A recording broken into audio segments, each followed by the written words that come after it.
Привет, друзья! Сейчас люди все чаще и чаще пытаются сэкономить. А чтобы сэкономить на продуктах, нужно пойти в магазин «Светофор». А мы с вами уже знаем, что не вся еда из этого магазина вкусная и съедобная. Поэтому сегодня продолжим выяснять, что стоит покупать, а что лучше вообще не брать в этом магазине. Ветчина домашняя. Написано, что сделано по ГОСТу. Масса 325 граммов.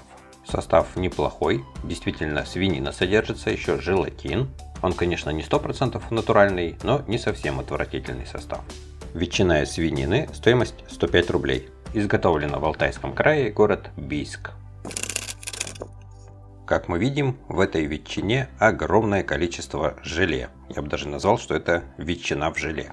Попробую разрезать и посмотрим, что будет внутри у этой ветчины. Запах от ветчины идет вполне нормальный. Сейчас достану несколько кусочков и получше рассмотрим.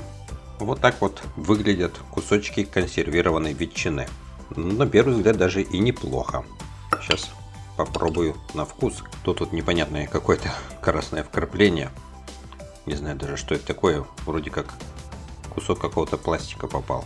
Думал, что будет гораздо хуже. Оказалось, все не так уж и плохо. Чувствуется, что действительно есть мясо, и видна волокнистая структура этого мяса. То есть кусочки мяса здесь на самом деле присутствуют. Ну и вот эта вот структура, она похожа действительно на настоящую ветчину.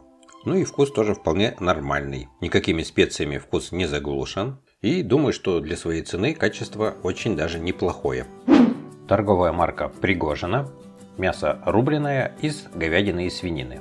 Написано, что сделано по ГОСТу. Но у меня, в общем, сомнения возникает, что за такую цену что-то вообще можно сделать по ГОСТу. В составе говядина, свинина, шкурка свиная. И я так думаю, что, наверное, шкурка свиная это будет основной состав этой баночки. Тут есть перец черный и кориандр. И здесь еще есть уточнение, что это мясо рубленое в желе. Консервы мясо рубленое, стоимость 51 рубль 74 копейки. Изготовлено в городе Курган. Масса этой баночки 350 граммов. Ну и сверху мы сразу видим, что здесь что-то такое жидкое. Очень много жидкости сверху плавает. Запах из баночки идет неприятный.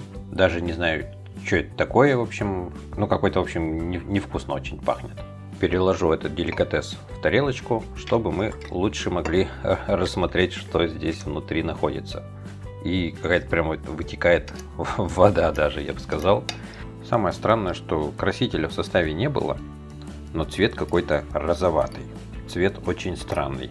Закрыл, в общем, нос рукой и попробовал, потому что если нос рукой не закрыть, то такой отвратительный запах идет, что попробовать это абсолютно невозможно. Пахнет ужасно просто. И вкус оказался еще более отвратительным, чем запах. Желе вот это совсем какое-то не желе. Даже не знаю, что это такое за фигня, абсолютно несъедобная. Мясной структуры не чувствуется, это здесь все какое-то переваренное. Чувствуются вот эти вот специи, очень много вот этого перца ощущается, и вкуса мяса здесь абсолютно никакого нету, как практически и самого мяса здесь нету. Да еще и вопрос в том, какого качества было мясо, которое вот когда его сюда добавляли, такое ощущение, что это была какая-то просрочка, что ли, пустили ее на тушенку. Я думаю, что это один сплошной вред. Вот если это съешь, то в лучшем случае не траванешься, но, в общем, пользы от этой еды будет очень мало. На десерт попробуем так называемые творжики. Это глазированные сырки творожные с ванилином. Торговая марка Любовья. Радует то, что творог здесь настоящий, нету заменителя молочного жира. Но минус в том, что шоколад здесь не настоящий, здесь используется эквивалент масла какао, а не настоящее масло какао. Творожки Любовья. Стоимость 89 рублей 68 копеек. Адрес производства Московская область, город Дмитров. Ну и как оказалось, каждый сырочек еще упакован в отдельную упаковку. Посмотрим, что будет в разрезе. Когда я резал этот сырок, то почувствовал, что довольно-таки твердая начинка. Вернее сказать, даже не твердая, а такая плотненькая масса. Попробуй на вкус. Вроде бы и состав начинки натуральный, здесь один сплошной должен быть творог, но когда ешь, то такое ощущение, что это какая-то дешевая творожная масса вот в сырках, которые вот супер дешевские. Бывает, еще продаются, там были раньше, помню, в Магните продавались, по-моему, рублей за 5, за 6, в общем, супер дешевые такие были творожные сырки, и вот эта вот начинка, она очень сильно напоминает вот такой вот именно творожный сырок. Шоколад вот этот и то он хоть и с заменителем масла какао, но как-то более-менее приятный на вкус.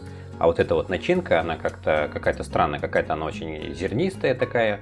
И такое ощущение, что там какой-то песок хрустит. Хотя, если исходить из цены, то вот одна такая творожная палочка, она стоит чуть больше 10 рублей. То я думаю, что, наверное, на эту цену то соответствующее и качество. Качество, конечно, не очень хорошее. Гризон. Картофельная соломка со вкусом краба. Соломка эта сделана из свежего картофеля. Тут даже используется порошок креветки. Состав не такой уж и плохой. Бывает вот подобного рода чипсы или вот палочки. Там состав раза в 3 длиннее и там добавок всяких гораздо больше. Тут добавок не так уж и много. Стоимость картофельной соломки 89 рублей 4 копейки. Изготовлено в Московской области, город Серпухов. Внешне эта соломка смотрится вроде бы так и неплохо. Попробую на вкус. Соломка мне это по вкусу очень понравилась. Понравилось то, что картошка хорошая, очень хрустящая. Чувствуется небольшое количество соли. С солью не переборщили. А также не переборщили и со специями. Чувствуется и вкус картошки, креветочный порошок вот этот вот чувствуется. Конечно, это не краб. Но, в общем, всего положили столько, сколько нужно. Да и цена, в общем, невысокая. Даже если купить вот такую соломку какую-нибудь подороже, она будет ничуть не лучше. Лосось, рубленый с креветкой. Масса 150 граммов. В составе действительно присутствует лосось атлантический или семга. Также есть форель радужная. И мясо креветки тоже есть. Еще в составе приличное количество различных специй. Лосось рубленый с креветками. Стоимость 89 рублей 70 копеек. Производитель Балтийский берег. Адрес производства Ленинградская область. Деревня Пеники. Какого-то резкого запаха эта масса не имеет. Чуть-чуть так вот пахнет рыбкой. Консистенция не супер жидкая, не супер густая.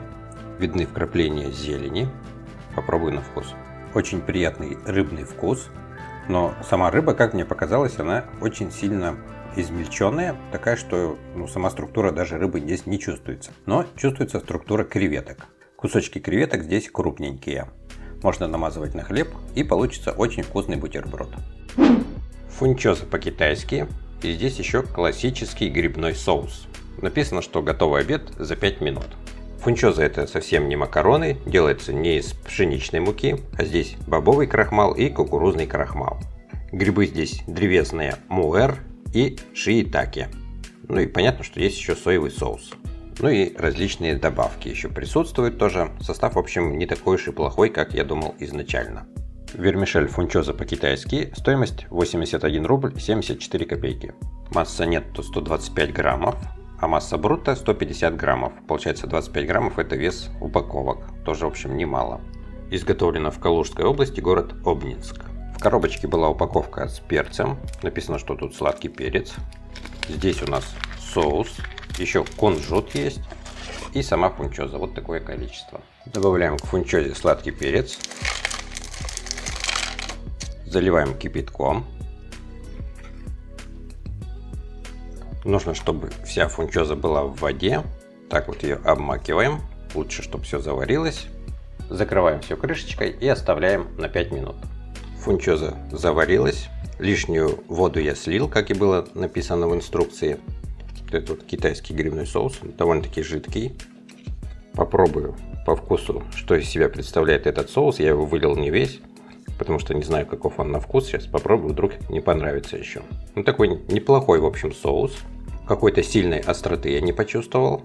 Можно весь его вылить.